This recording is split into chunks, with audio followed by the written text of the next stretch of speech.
uJabulani Khumalo ehamba nomfowabo ehamba nensizwe yomngane wakhe bebejwayeleka ukuze ekhaya bezoxoxa nje politiki. Wakhona nenye insizwa isine ngabatshela ngathi bafana bakithi angithi ngalonkathi unyaka usuzophela sengithi manje angikwazi ukuyorejista sengithatha isinqumo sokuthi ngakha umbutho manje omusha umkhonto wesizwe unezizathu esengayichaza kaningi kodwa angikwazi ukuyoyibhalisela mina ngoba uma ngeke ngabhalisa laba bakagogo bazokwazi bayobiza baseMelika babiza base yonke indawo le kuthiwa kabulawe ngaxoxa nabo ngathi niyayizwa madoda bathi siyayizwa ngase ngizocela wena ngoba umdadlana kulaba banye kube wena uyoregister le party umkhonto wesizwe party ngoba ngifuna bangawunaki i-underground ke le party yayo bangawunaki benzela ukuthi mabebona yini yona le baqhubekele kuze kudlule kunento le into liphepha elibhalwayo lezi izinto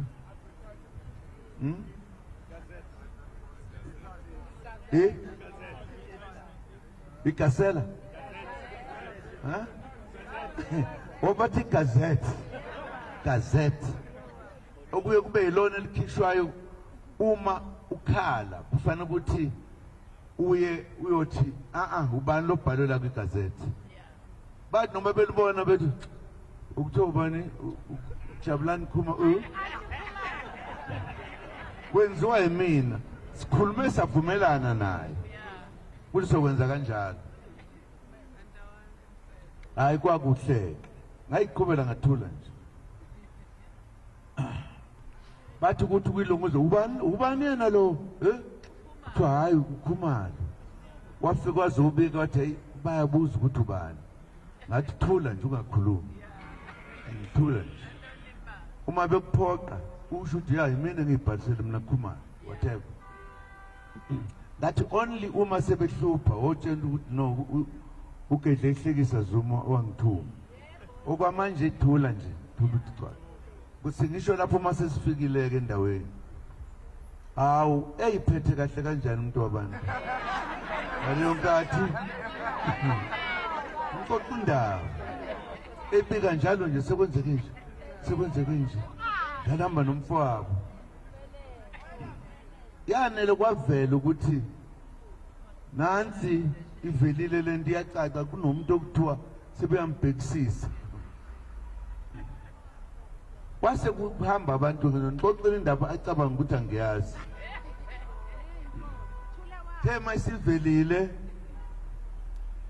wakhona abantu ukuthi ukhetho seluseduze manje kanti uZuma lo ngasho ngathi lo uma sesikwenze konke lokho ngambona eselahleka nje ahlala lahleka awuyiphile insizwe kanti uye wahlangana nabanye abantu bakagogo engeze ukubiza umuntu ngagama angeze ukubiza nendawo bathi kuye wena ubhalisele nto wathi yebo eyakhomosi makunjalo wena ubhalisile kusheze iyigebengu engizaziyo zazi ngosini zamnika imali hayi imali encane njendampa hayi imali encane ngazi ngisho imali yokuqala abamnika yona ilokhuzana konje ngisimauthi angisazi phela isingisi bakwethu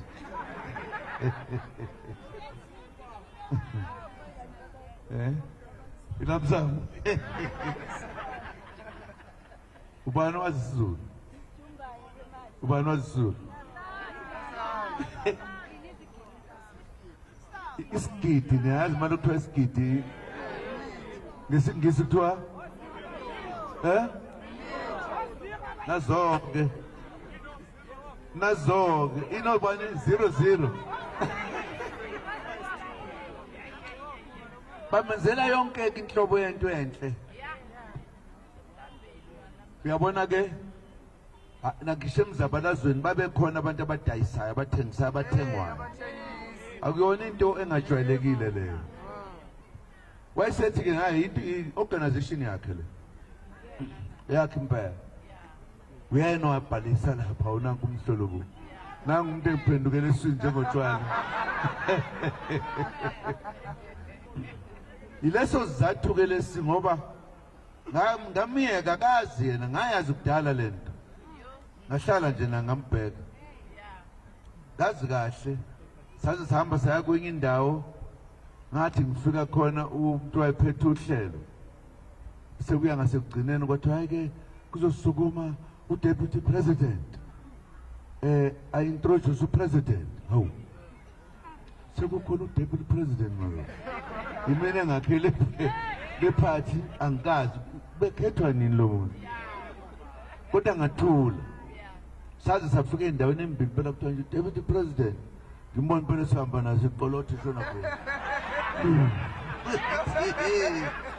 saze sehlela wemadoda singabantu sisekuhluphekeni sikhiphe ekuhluphekeni. Hayi ke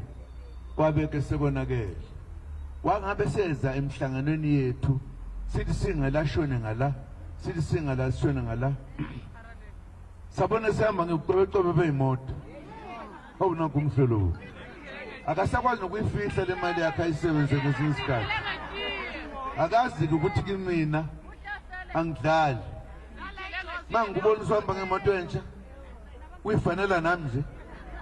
ngiyakubuka ngikhuluma kodwa ungasho ukuthi angazi ungakusho lokho ngamiyeka ke ngake ngamiyeka nje wacekula eshona ngapha aphumela eSouth Africa aphumela ngaphandle singazi nangu usebuyile usewinkingi. Uyabona ke wafika lapha ngabona khona namanje sekonakele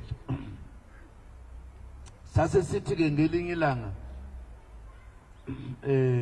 sihleli nje emhlanganweni sengibonile ukuthi hayilo uyahlupha angimtshelanga nakhona indaba zakhe zonke ngathi nje sesithatha isinqumo mfana hamba la sakufuni la hamba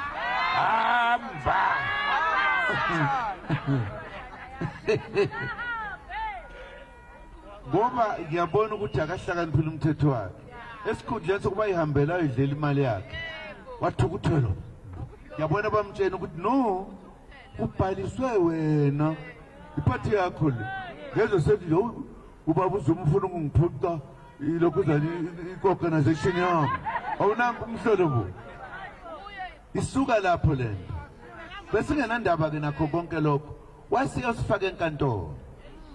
ukuthi simphuce i-organization yakhe nanso ke indaba useyibonise kinina manje ukuthi ngabantu abanjani ngoba ngabe uyithulele wayidlela imali yakhe wathi izipho iyashesha ukuphela ke imali ongayisebenzisa uvele isheshe yaphela yini ileso sizathu sila